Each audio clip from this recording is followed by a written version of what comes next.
Welcome to the How Not to Be a Perfectionist Masterclass. And it's a short, deep dive, but one that's going to hopefully unpack the pattern, the problems, the payoffs, and some strategies how to deal with this very common pattern. And it's something I know very well. It's something I've worked with many people. So this is it's more common than we think. And it's an interesting one. So and I often think it certainly did to me when I had to work through it myself. It's a bit like this image of, you're trying to stay head above water because everything else is drowning. When you're not perfect, it's a feeling of, oh, but we'll uncover this. Okay. So for those who don't know me, my name is Sal. I am a human performance coach and an educator. That means I work with all aspects of human systems, mind, emotions, the physiology, and how we act. And that's what I do. I also run a podcast and I do events like this where I like to share my thoughts and knowledge with the wider world. Okay, just a quick brief. Here's the lens of work I work with. As we said, we got mindset, which is all of the things that make up mind, thoughts, beliefs, story, mental maps, all that psychological stuff, which is really important. But all of that is connected to how we feel. So our emotional space, our response, stress response, how we feel, and how we interpret events. It's very much woven with the mind, but in some ways, I look at them as a like separate piece. So we look through a separate lens. And movement covers everything from physicality, gesture, posture, speech, to exercise and sleep, all things body related. When we use that whole sort of 3 point lens and we put the filter on each part of a problem or an issue, then we get a much more cohesive response.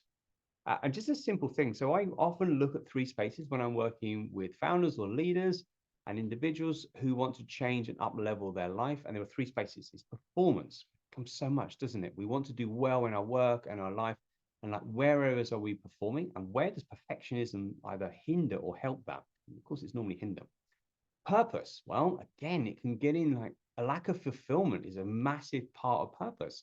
If perfectionism pattern is running, this is likely to be damaging for a sense of purpose and fulfillment in what we do.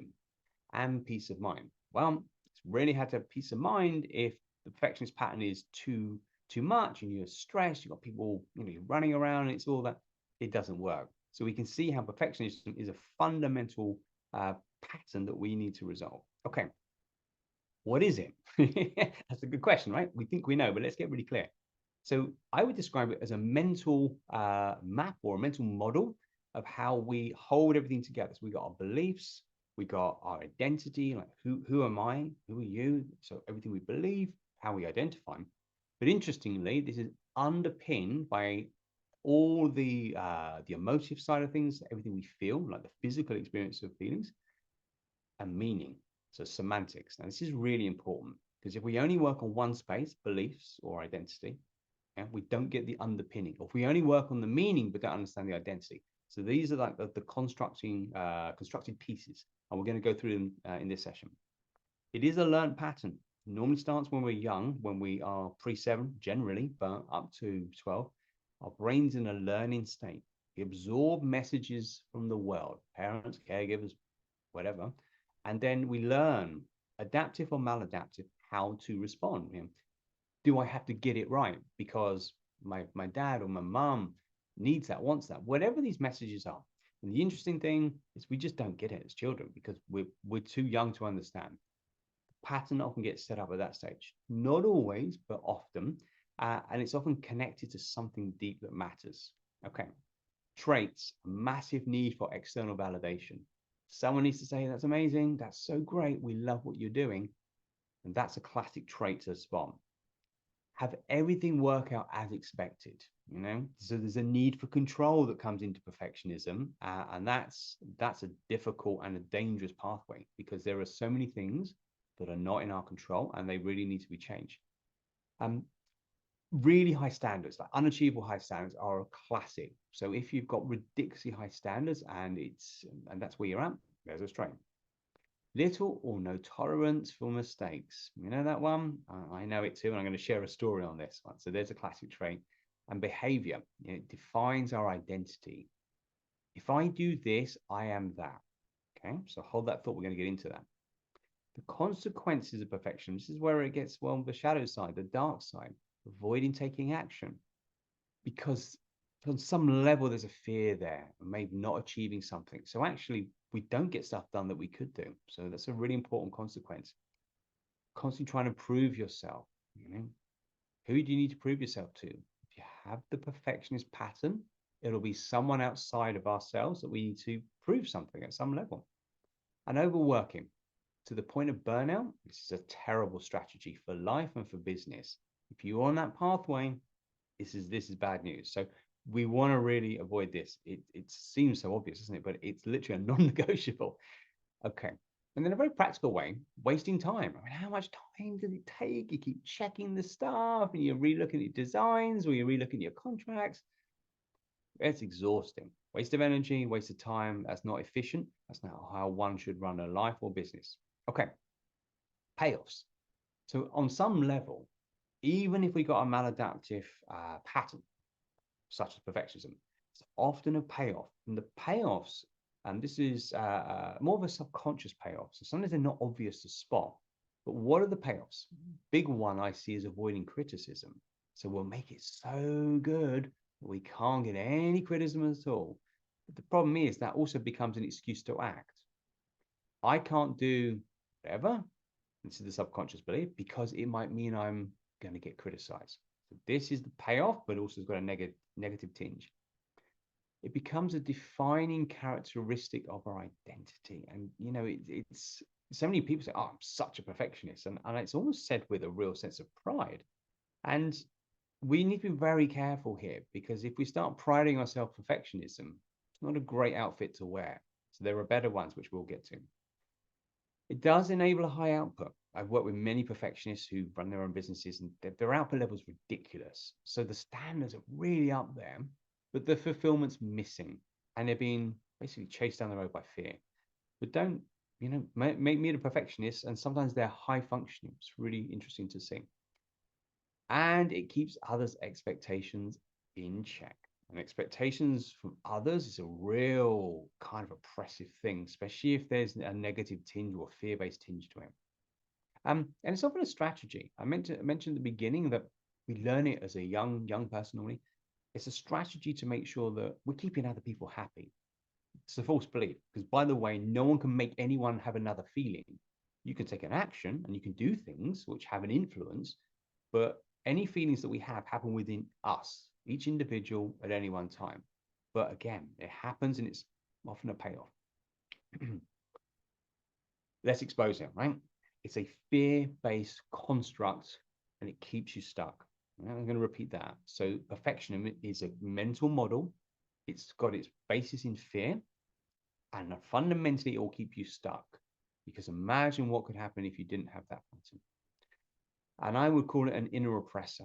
That inner voice, the doubt, the dissent, the judgment, the critic, you know the terms. That is going on with perfectionism, and that is an unhelpful thing. Actually, if you've got someone in your team or a friend who's just shouting at you and saying, you're rubbish and that's not good enough, it's not great, right? That's not how a good team would run. So if the inner team isn't working, that's an issue. Okay. So I was a photographer some years ago. And back then, I had caught, I had imbued the experience of being a perfectionist. So I was the perfectionist photographer, and the perfectionism started early, but it played out. And I used to go to do different shoots. I did commercial shoots, creative shoots, and I used to do creative weddings. And I remember going to weddings, and the pressure was really on. And it says, this is a one-time shoot. You can't go back. You can't reset the scene. It has to be caught in the moment, and it needs to be amazing. It needs to be perfect. So I remember shooting weddings and I would shoot a most amazing creative artistic work ever. It was just beautiful. And I was very gifted and very skilled in it. Because I was working through the perfectionist photographer identity, it had to be perfect. I remember one, I caught this wedding. It was so amazing. I made everyone look incredible, way better than perhaps they could have done. And someone said to me, oh, did you get that picture of, and it was something silly, like a place card or something small. I remember the fear in me and I was humiliated because I thought I hadn't met my perfectionist standards. And what I didn't see was the 200 plus incredible images making people look like supermodels and documenting a story Hollywood style. I saw my failure. That was crushing. The emotion, the belief. the identity I was connected to. And thankfully, not too long after that, I remember doing a lot of psychological work and personal growth to overcome the pattern. So I know this inside out. So I'm a skilled individual because I've been through them. So that might resonate with you. Okay, let's do an exercise. We're going to go fairly quickly on this one. So let the mind free flow. Payoffs for you. List any paths. Grab pen, paper, a digital pad, whatever you got. Just start banging them out now. We're going to put a quick time on it over the next 60 seconds. What are the payoffs you get from perfectionist behavior? What are you getting? Anything that comes to mind, put them down. Negatives, positives, just list them out. And we'll run the clock. 60 seconds. Just free flow. Just write down words that come to mind. What payoffs are you getting? And it might seem sometimes cute, weird, isn't it? Oh, is that a payoff? Is not getting my work done a payoff? Oh, maybe it means I don't have to finish. Oh, and if I don't have to finish, then I can't get criticized. Oh, and there's a payoff, even though it's a tricky one. Cool. 30 seconds. Down any payoffs that pop up, negative, positive.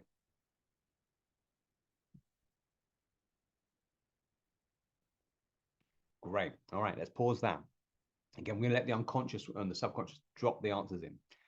Let's do another flip now, losing out exercise. So we've looked at the first one. Now let's list all the ways that this perfectionist behavior will mean you are losing out. What is it taking away from you? What is it taking away today? What might it take away from the future? What is it stopping you doing? Again, 60 seconds on the clock. We'll let it run. And let your mind free flow. Just download.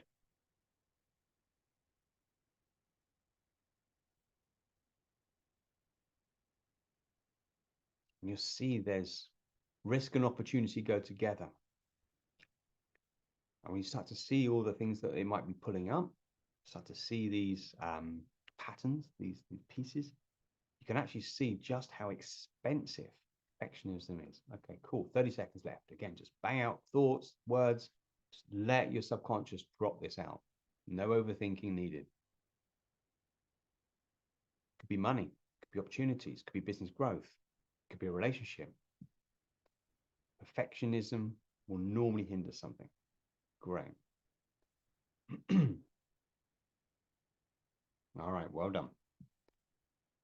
Good, we'll pause that one. Now, two more steps, and I really want you to understand this. So when I talk about identity, I want to be really clear on this. So identity is who you are. You know, I am Sal. Other layers of identity, I am a man. I am a sibling. I'm a son. I'm a coach. Yeah? I'm a businessman. I'm a founder. I'm an educator. Any I am statement means it's a part of our identity. It's really, really important. Just as much of identity as I am a perfectionist. So when we identify with something, it becomes a very close part of us. This is the sticky bit, which we're going to unpack. We do often have many parts and personas. Persona means mask in Greek. And we have parts, professional, personal, maybe sibling, maybe partner, other colleagues. Notice the I am statements because they're really sticky. We start believing that that's true. And then anything that affects that I am statement or goes against the I am statement, or worse, threatens the I am statement, there'll be a strong reaction. And normally it's built on all our experience for life. It's often outdated. The identity we live through is constructed by everything we experience. It may not be true today. Now, I want you to understand that behavior and identity are different phenomena. Right? Neurologically, psychologically, physically, they are different phenomena. If I was to write an email, that's an act. If I was to run a masterclass, that's an act. If I'm coaching someone, that's a behavior. But if I've made the behavior about my identity, like I'm a good coach, I'm a bad coach, I'm a great masterclass host, I'm a terrible, I start to make it about me and I've confused the behavior with the identity. It's very, very important. And this is where when we pull this mental map or this mental model apart, we see how it's connected and perhaps where there's too much connection. Okay, another hot fire deep dive exercise. So we want to separate identity from behavior. Yeah, it's like taking the mask off. With your notes now, write down any I am statements that come to mind. Again, just free flow. Let it run. I am. And you might find that you do some I am statements that are professional. So maybe they're I am a good person. May I'm kind. I'm just running the clock in the background here. I'm generous. All these character traits. So often we put our character traits with identity. I'm a business owner. I'm a designer. I'm a medic. I'm a founder. I'm a mother. I'm a father. I. And the amount of identity statements are phenomenal. Sometimes we just don't even notice how much we identify with descriptions, and we get very invested in these descriptions. So perfectionism is an identity statement often. I am a perfectionist. This is where the pattern becomes the problem because we've identified with it. Okay, good. So let's bring that one to a pause and we'll go to the next level. Again, subconscious deep dive, drop in. Separate behavior from identity. Let's list out the I do statements. Okay, clock starts. I write emails. I run meetings. I design stuff. Save people's lives. I run finance. I'm a designer. I co-run a small business. I run a large business. Yeah. Whatever it is, I give talks in public. Behavior, behavior, behavior. I do, right? Very important to separate the doing from the being. Because often we muddle them up. This is I love this piece. It's the liberation piece. So when you really clarify what behaviors you do, and are clear, like I do. So actually, here's my example. I am a coach is incorrect because I'm a human being and it's core identity. That's it. I do coaching. I coach people. I help people have massive level shifts. I help people change their world, their life, and their business. So it's an action I'm really good at. But if I identify with it, I can be too close to it. And that can be a problem. Good. Okay, we'll pause that one. And then our final one, just to pull this all apart, is what I call the consequence pathway. So it goes like this. This is the statement. If I do a perfect job, I believe it could be I'm a good person. I'll be loved. I'll be liked. I'll be well paid, whatever it is. That means I'm a success. I'm a great coach. I'm a great mother, father. Or often it's this way. If I don't do a perfect job, you know this one, and I believe, okay, and I'll give you my example of photography. So when I thought I hadn't done a perfect job, I believed I was not a good photographer, not even a great photographer, just not even good. I'd missed, I got it wrong. I believe that mistake has mean I got it wrong. And I had dropped the ball and all these beliefs that are coming out. And then I started to believe that the client's going to be really upset about this because it's really important. And that means I'm a rubbish photographer. And if we go a layer then, it's like, and if that were true, I feel, wow, back then I actually felt shame. That's the truth about it. I felt shameful. I'm ashamed of this identity, which I feel I've created because I have to be a perfectionist. So it's a dark, slippery path we can go down. So have a play now. Grab a piece of paper or a digital pen.